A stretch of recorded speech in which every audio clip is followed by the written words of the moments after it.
दोस्तों बोस बोर्ड सिक्किम में अप्रैल 2026 में जो एग्ज़ाम होने वाले हैं तो उसके एडमिशन अब क्लोज़ हो चुके हैं और अब इसमें नेक्स्ट क्या होने वाला है। जो स्टूडेंट एडमिशन ले चुके हैं और अगर कोई अभी भी एडमिशन लेना चाहता है तो क्या उनके पास कोई ऑप्शन है, और इसके साथ साथ एग्ज़ाम पैटर्न कैसा रहने वाला है, एग्ज़ाम कब होने वाले हैं, वो सब चीज़ें आज की वीडियो में मैं आपको डिटेल में बताने वाला हूँ।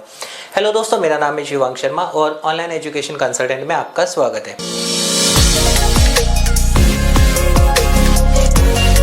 दोस्तों सबसे पहले तो बात कर लेते हैं कि अगर आप भी इस बोर्ड में एडमिशन लेना चाहते थे तो अब अप्रैल 2026 के लिए एडमिशन को क्लोज कर दिया गया है। यानी कि अब कोई भी तरीका नहीं है कि आपको अप्रैल 2026 में एडमिशन मिल जाए। और अब जो नेक्स्ट एडमिशन होंगे वो अक्टूबर सेशन के लिए स्टार्ट होंगे, यानी अक्टूबर 2026 के लिए। और यहाँ पर भी बात बता देते हैं कि इसके जो एडमिशन स्टार्ट होंगे वो स्टार्ट भी अप्रैल से ही होंगे एडमिशन, जो कि न्यू एडमिशन की अगर हम बात करें। अब यहाँ पर यह है कि आप सभी को पता है कि इस बार बोस बोर्ड ने अपनी फीस को बहुत ज़्यादा हाई कर दिया था, यानी कि कम से कम 5-5 हज़ार रुपये हर कोर्स में फीस को ऐड ऑन कर दिया था, चाहे वो 10th हो या 12th हो। और इसके साथ साथ जो पर सब्जेक्ट ऐड फीस थी जो कि 1000 रुपये थी, उसको भी बढ़ाकर 1900 रुपये से 2000 रुपये कर दिया गया था। तो यहाँ पर यह है कि जो अगर हम उसकी बात करें तो वो इसलिए किया गया था कि आप सभी को ऑनलाइन क्लासेस मिलेंगी। अब ऑनलाइन क्लासेस के लिए क्या है कि आप जो भी एडमिशन ले चुके हैं, आप लोगों का एक स्टूडेंट जोन बनता है। स्टूडेंट जोन जहाँ पर आप अपना जो है एनरोलमेंट डालकर और डीओबी डालकर आप अपना लॉगिन करते हैं। जब आप लॉगिन करते हैं तो लॉगिन करने के बाद वहाँ पर लर्नर कॉर्नर का एक ऑप्शन आता है, जहाँ पर जाकर स्केड्यूल्ड क्लासेस पे आप जाएंगे, जहाँ पर सब सब्जेक्ट वाइज कि इंग्लिश की, हिंदी की जो भी है, और साथ साथ डेट वाइज की 16, 17, 18 कौन कौन सी डेट को आपको वो क्लासेस मिलेंगी। और टाइम के साथ कि टाइम स्लॉट जो है वो सुबह 8 बजे से लेकर 8:45 तक का, यानी कि 45 मिनट का वो टाइम स्लॉट दिया गया है, जिसकी वजह से जो फीस बढ़ी हुई आपने दी थी, यानी कि आपको उसके लिए क्लासेस प्रोवाइड की जा सके। अब वो क्लासेस आप अगर लेते हैं तो आप लोगों के लिए ही बेनिफिशियल है कि हाँ, आप लोगों को एक बेनिफिट ये हो जाता है कि आप एटलीस्ट अब उसमें पढ़ भी पाएंगे और आपको क्लासेस के माध्यम से सारी की सारी एजुकेशन या क्वालिफिकेशन प्रोवाइड की जाएगी।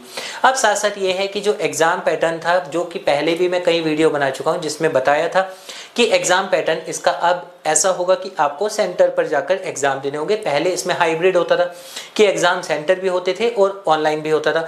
अब इसमें क्या है, एग्ज़ाम सेंटर पर ही जाकर आपको एग्ज़ाम देना होगा। एग्ज़ाम सेंटर ये है कि जो भी आपका आधार कार्ड पे जो फॉर्म पे एड्रेस दिया है उसी के नियर बाई लोकेशन पर, और वो भी आपको जब एग्ज़ाम आने वाले होंगे, जैसे कि अप्रैल में एग्ज़ाम होंगे तो उससे 1 महीना पहले ही मार्च में 10 या 15 मार्च के बाद आपको ऑप्शन दे दिए जाएंगे। जो आपके नियर बाई हो आप वहाँ पर जाकर उसको सेलेक्ट कर सकते हैं और वहाँ पर एग्ज़ाम सेंटर पर जाके आपको इसके एग्ज़ाम देने होंगे। अब यहाँ पर एक और भी चीज़ है कि आप लोगों का क्वेश्चन है कि अप्रैल में ही एग्ज़ाम होंगे क्या, तो इसका हमेशा रहता है कि इसके एग्ज़ाम डेट फिक्स रहती है कि मार्च अप्रैल में ही इसके एग्ज़ाम खत्म हो जाते हैं। अब बात करें अगर कि एग्ज़ाम का रिजल्ट कब आएगा, तो इसका रिजल्ट हमेशा जून तक आ जाता है, जिससे कि जुलाई सेशन से जब न्यू एडमिशन स्टार्ट होते हैं, अगर आप यहाँ से 12th कर रहे हैं तो ग्रेजुएशन के लिए, और अगर आप यहाँ से 10th कर रहे हैं तो 11th में एडमिशन के लिए आप पूरी तरह से एलिजिबल होंगे। अभी अगर कोई आपको ये भी बोलता है कि इस बोर्ड को अप्रूवल क्या क्या है, तो बोर्ड का अप्रूवल आप देख सकते हैं कि हाँ, DSEL department of school education and literacy की ऑफिशियल वेबसाइट पर जाकर, यानी कि गवर्नमेंट ऑफ इंडिया की वेबसाइट पर जाकर वहाँ पर आप इसके अप्रूवल को भी चेक कर सकते हैं। पूरी तरह से अप्रूव बोर्ड है। तो यहाँ से अगर आप 10th या 12th अपना कर रहे हैं तो आप लोगों को आगे इन फ्यूचर किसी भी कोर्स में एडमिशन लेने में कोई दिक्कत नहीं आने वाली है। और इंडिया की लगभग अब तो सारी ही यूनिवर्सिटी या बोर्ड इसको एक्सेप्ट करने लगे हैं। तो दोस्तों ये था एक बोस बोर्ड के ऊपर छोटा सा अपडेट। उम्मीद करूंगा आपको वीडियो पसंद आई होगी। अभी भी अगर आपकी कोई क्वेरी है आप कमेंट कर सकते हैं, हम उसका रिप्लाई आपको कर देंगे।